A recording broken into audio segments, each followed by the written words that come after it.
What if I told you the United States spends over $13,000 per person on healthcare every year?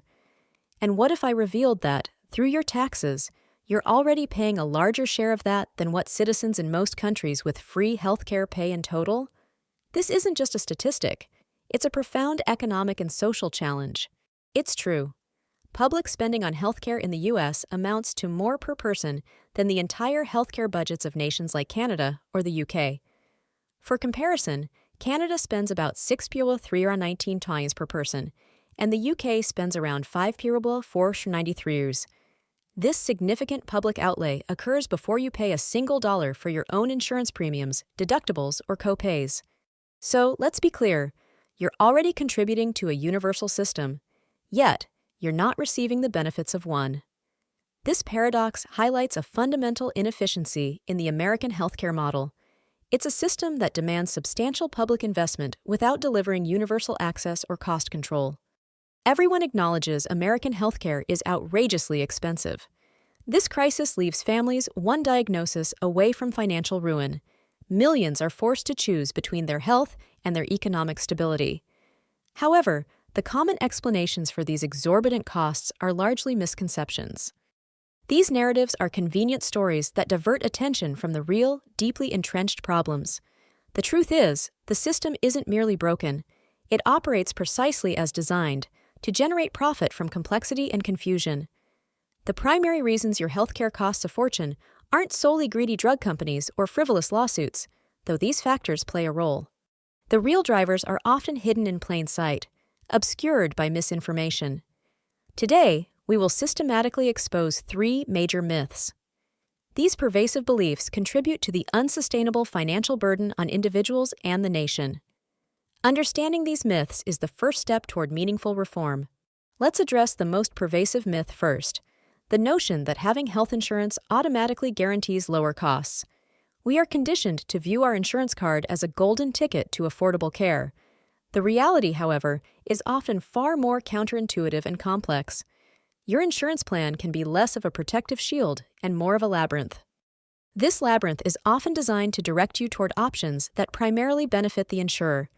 It doesn't always prioritize your health or your financial well-being. This dynamic creates a significant disconnect between patient expectations and system outcomes.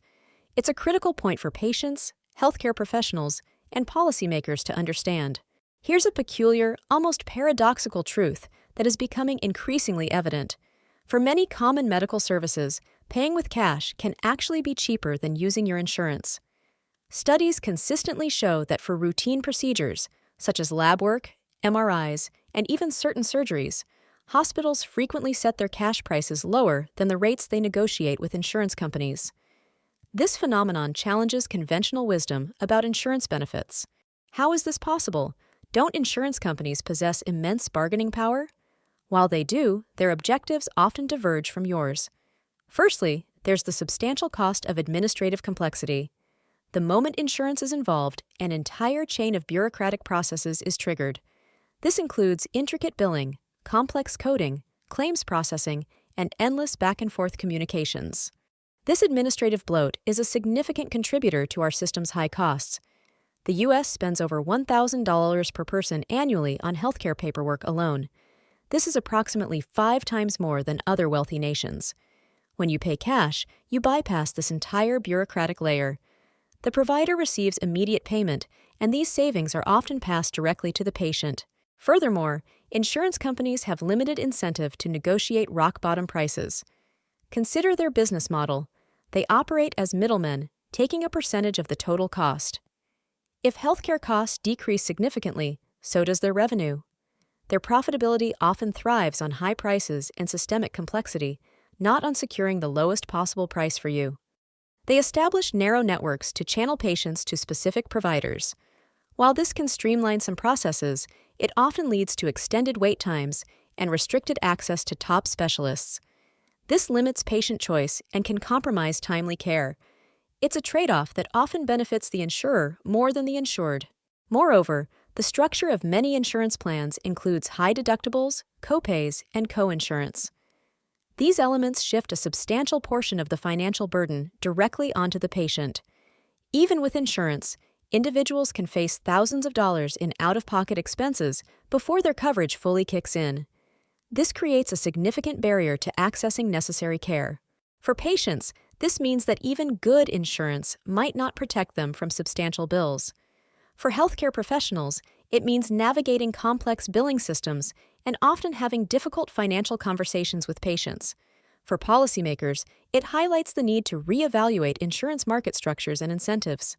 So, the next time you have a medical need you can plan for, it's prudent to ask a simple question: what's the cash price? The answer could literally save you hundreds or even thousands of dollars. This proactive approach empowers patients in a system designed to be opaque. It's a small but significant step toward financial literacy in healthcare.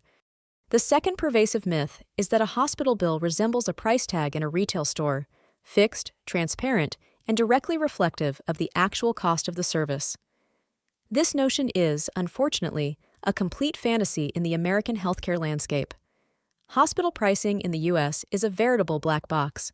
It's a chaotic and deliberately confusing system where the price of any given service can appear entirely arbitrary. This opacity is a significant barrier to informed consumer choice and market efficiency. For years, federal regulations have mandated price transparency from hospitals. Yet, a striking majority of hospitals simply disregard these requirements. As of mid-2025, a shocking number of U.S. hospitals remain non-compliant with regulations. These rules require them to publish their prices in a clear, accessible format. Many of the institutions that do attempt compliance often provide incomplete files, use obscure codes, or bury the information in formats that are virtually incomprehensible to the average person. This deliberate obfuscation serves a strategic purpose. Why are they so resistant to transparency? Because confusion is incredibly profitable. It enables vast price discrepancies for the exact same service. These discrepancies exist not only between different hospitals, but often within the same institution. Consider this example. The price of a prostate biopsy at one hospital could exceed $700–800 with one insurance plan, but be just over $600–100 with another. The cash price for the identical procedure? Around $500–100. It's the same procedure, performed by the same doctors in the same room. The only variable that changes is the payer. This isn't an accidental outcome. It's a calculated business strategy. Hospitals maintain a master price list known as a charge master. On this list, prices are inflated to astronomical levels. Think of it like the sticker price on a new car.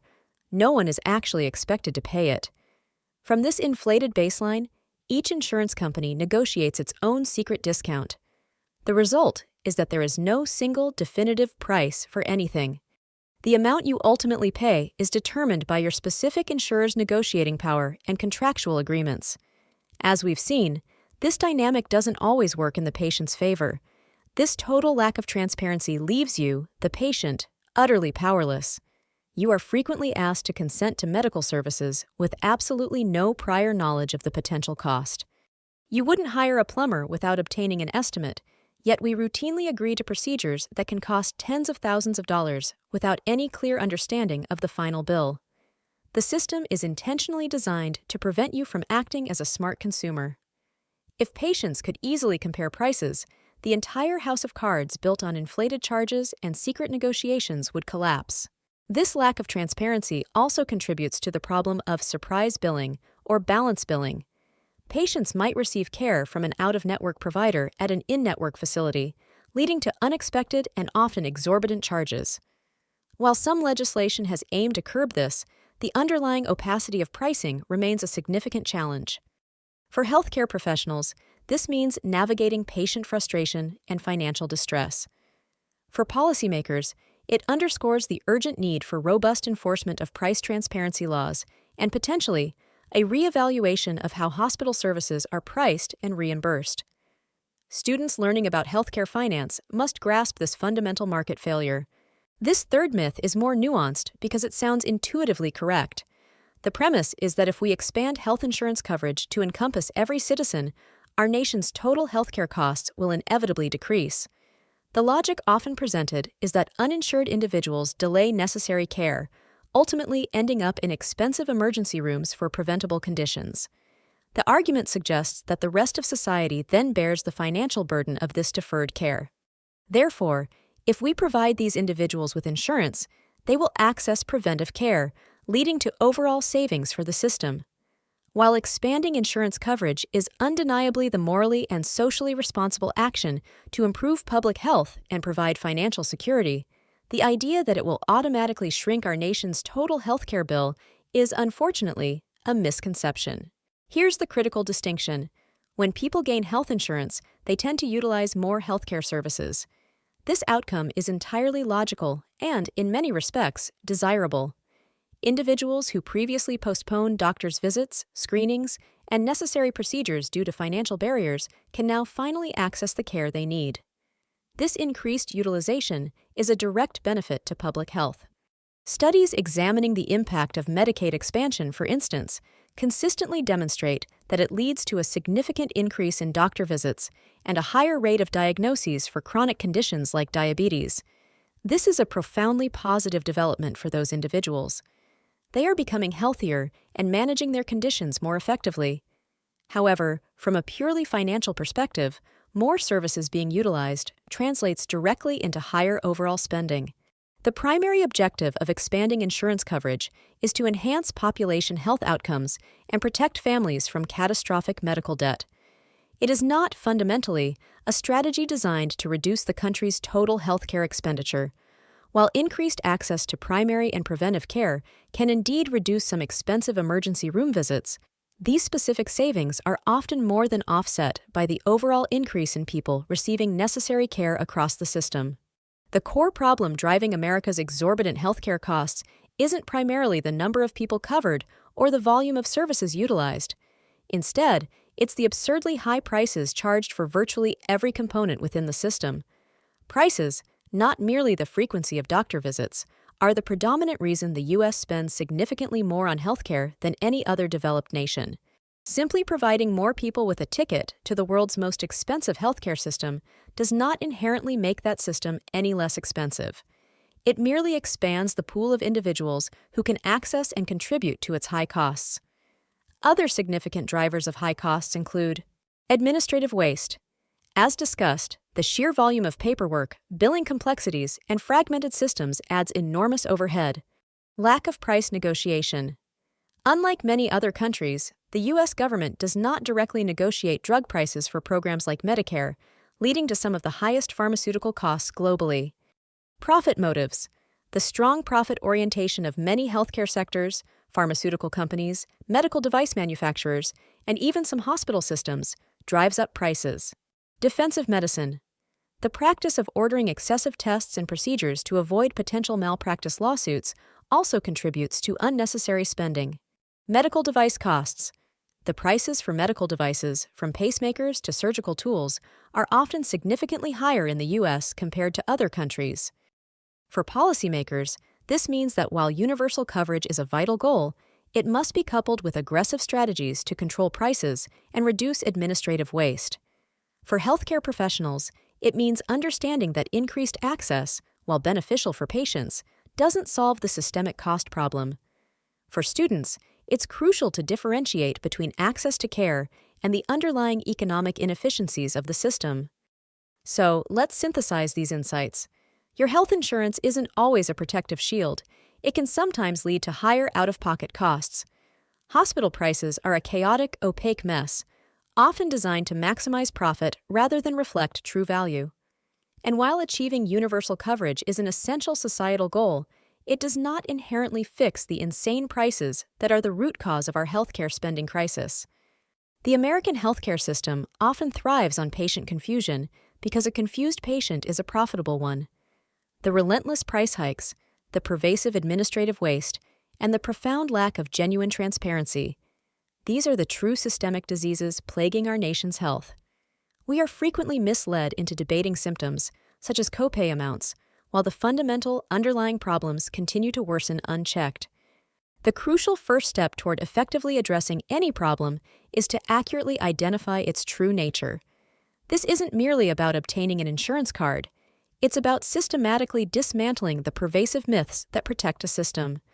This system is designed to profit from our sickness, our fear, and our lack of information. It requires a collective effort from all stakeholders. For policymakers, this means enacting and enforcing robust price transparency laws, exploring mechanisms for price negotiation, and streamlining administrative processes. For healthcare professionals, it involves advocating for system-level changes and empowering patients with information. For patients, it means becoming informed consumers, asking critical questions, and demanding accountability. For students, it means preparing to be the next generation of leaders who can innovate and reform this complex system. If you've ever received a confusing or shockingly high hospital bill, share your experience in the comments below. Your stories are powerful and contribute to a broader understanding of these systemic issues.